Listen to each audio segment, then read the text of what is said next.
لاہور میں ایک شخص ہے جو امام مہدی ہونے کا دعویٰ کر رہا ہے اور اس کا ایک فالوور بھی ہے جو ویڈیوز بنایا جا رہا ہے اور کہہ رہے ہیں جی بڑے سچے خواب آ رہے ہیں. ایسے مجھے کئی سالوں سے چھوٹے موٹے ویڈیوز آ رہے تھے, ابھی ریسنٹلی بہت زیادہ ویڈیوز آنا شروع ہو گئے, ان کے لوگوں نے شیئر کیا, کہا اس پہ بات کریں آپ.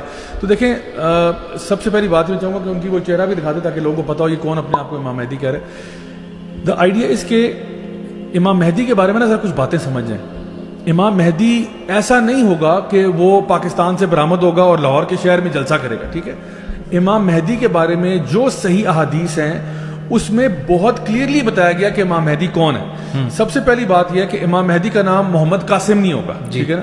امام مہدی کا نام محمد قاسم نہیں ہے, امام مہدی کا نام محمد ابن عبداللہ ہوگا, کیونکہ صحیح حدیث میں آتا ہے کہ نبی کریم صلی اللہ علیہ وسلم نے فرمایا اس کا نام میرے نام جیسا ہے, یعنی چاہے وہ ان کا نام اور ان کی ولدیت بھی اسی طرح سے.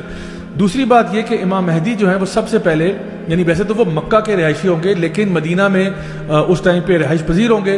پھر کسی وجہ سے وہ جب مکہ میں آئیں گے اس ٹائم پر ایک آپ کہہ لیں کہ وہاں پہ ایک بادشاہ ہوگا اس علاقے میں جس کے 3 بیٹے ہوں گے. ان کی آپس میں لڑائی ہو جائے گی کیونکہ بادشاہ کا انتقال ہوگا, 3 بیٹے آپس میں لڑ پڑے, وہی کہ پولیٹیکل ٹرموائل ہو گیا. اچھا, اس ٹرموائل میں چونکہ یہ امام مہدی کا نام محمد ابن عبداللہ ہوگا, یہ ایک نیک اور رائچس انسان ہوں گے, یہ وہاں پہ موجود ہوں گے, کعبہ کا طواف کر رہے ہوں گے, اور وہاں پہ جب یہ بات ہوگی تو لوگ خود ان کے ہاتھ پر بیعت کریں گے. اور حدیث میں آتا ہے کہ اللہ تعالیٰ ان کو ایک رات میں تیار کر دے گا. جب لوگ ان کو کہیں گے کہ آپ ہمارے لیڈر بن جائیں, آپ ہمارے حاکم بن جائیں, یہ انکار کر دیں گے. یعنی وہ یہ انکار کر دیں گے, یعنی کہ امام مہدی ہونے کی نشانی یہ ہے کہ آپ خود نہیں, لوگ آپ کو اپوائنٹ کرتے ہیں اور آپ انکار کر دیتے ہیں. اور یہ نہیں کہا گیا کہ لوگوں نے خواب میں آپ کو دیکھا ہوگا یا لوگوں نے فلاں دیکھا ہوگا, وہ لوگ خود سے کہیں گے کہ یہ ایک بڑا نیک شخص ہے, ایک بڑا صالح شخص ہے. اللہ تعالیٰ ان کو لیڈرشپ کے لیے ایک رات میں تیار کر دیں گے اور کعبہ کے اندر مقام ابراہیم کی جگہ پر لوگ ان کے ہاتھ پر بیعت ہوں گے. لاہور میں مینار پاکستان پہ نہیں, ٹھیک ہے نا, کعبہ میں یعنی مقام ابراہیم پہ لوگ بیعت کریں گے. اور جیسے یہ معاملہ ہوگا تو ظاہری بات ہے وہ جو بادشاہ کے بیٹے تھے وہ الرٹ ہو گئے کہ جی ہماری تو پاور جا رہی ہے, ہمارا تو وہ, کیونکہ یہ اب امت مسلمہ کا خلیفہ آ گیا, ٹھیک ہے. تو کیا ہوگا کہ ایک لشکر روانہ ہوگا ان کو روکنے کے لیے, ان کو اٹیک کرنے کے لیے, انہیں گرفتار کرنے کے لیے, جو بھی ہے. وہ لشکر جب روانہ ہوگا تو بالکل مکہ سے قریب جب وہ داخل ہو رہے ہوں گے تو زمین اس لشکر کو نگل جائے گی.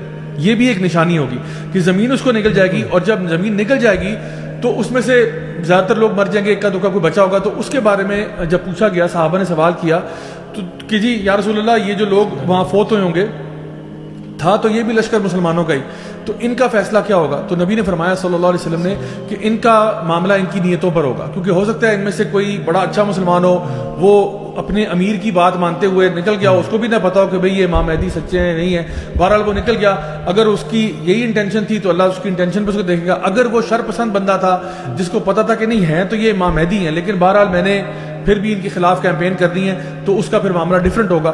تو یہ ساری چیزیں, پھر اس کے بعد یہ کہنا کہ ان کا ماتھا جو ہے وہ ذرا پرومیننٹ ہوگا, ناک ان کا پرومیننٹ ہوگا. اچھا, پھر یہ ساری چیزیں جو ہے نا ہمیں جب پتہ چلتی ہیں تو امام مہدی کے بارے میں کوئی شک کی بات نہیں رہ جاتی.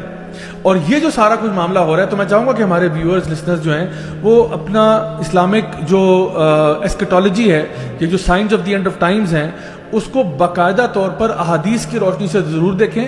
پھر آپ کو کوئی بیوقوف نہیں بنا سکتا. ورنہ کیا ہوگا, چونکہ ہمیں علم نہیں ہوتا دین کا, ہمیں پتہ ہوتا نہیں ہے, تو پھر ہم اسی طرح کا کوئی نہ کوئی امپوسٹر آ جاتا ہے, کوئی نہ کوئی دھوکے باز آ جاتا ہے, اور پھر ہم اس کے دھوکے کے شکار ہو جاتے ہیں.